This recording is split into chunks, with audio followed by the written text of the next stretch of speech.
Hi everyone, my name is Jordan, and me, Sarah, and Eric are going to present to you a paper and experiment conducted by David Phillips titled The Impact of Mass Violence on United States Homicides.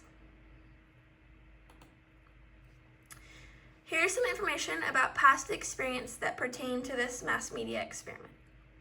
Since 1950, there have been more than 2,500 studies about mass media violence. They have all been trying to discover if mass media violence triggers additional aggressive behaviors in people. This research on aggression has only been done in a laboratory setting. Their results have proved that media violence can cause additional aggression in a laboratory setting.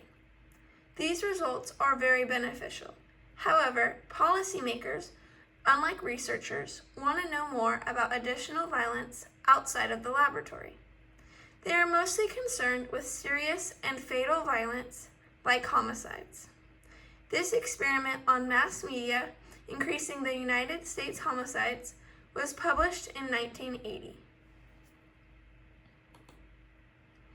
As stated by Aronson, we are unsure whether there are deaths and violence occurring in society today because of what is being shown on the TV screen. This paper is the first systematic evidence indicating that a type of mass media violence causes an increase in United States homicides. Studies of the effects of media on homicides are incredibly rare. This study builds on earlier research done by Phillips.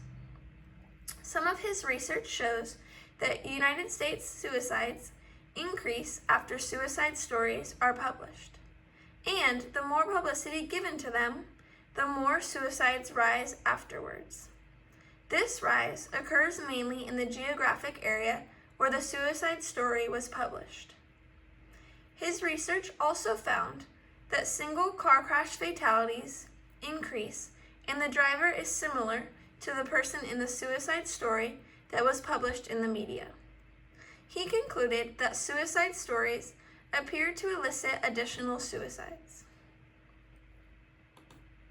Comstock discovered in 1977 that these characteristics of violent stories were most likely to elicit aggression in people. When the violence is portrayed as rewarding, exciting, real, and justified. Also, when the perpetrator is not criticized for being violent. And finally, when the perpetrator is intending to injure his victims.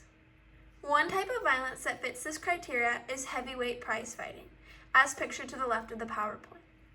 In laboratory experiments done by Berkowitz and his associates in 1963, 1966, 1967, and 1973, heavyweight prize-fighting films caused angered subjects to behave more aggressively than angered subjects who watched a track film.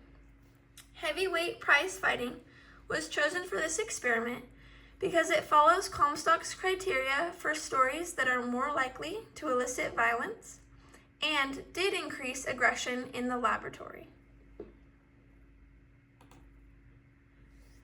Here are some data sources that were used in this experiment.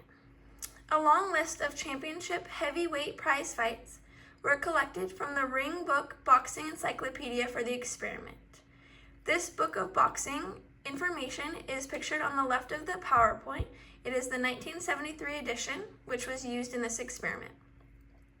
Then, for the experiment, the period from 1973 to 1978 was picked because daily counts of all of the United States homicides in this period were easily available to access from the National Center for Health Statistics. Up next, Sarah will go over the methods and procedures for this experiment done by Phillips. Thank you.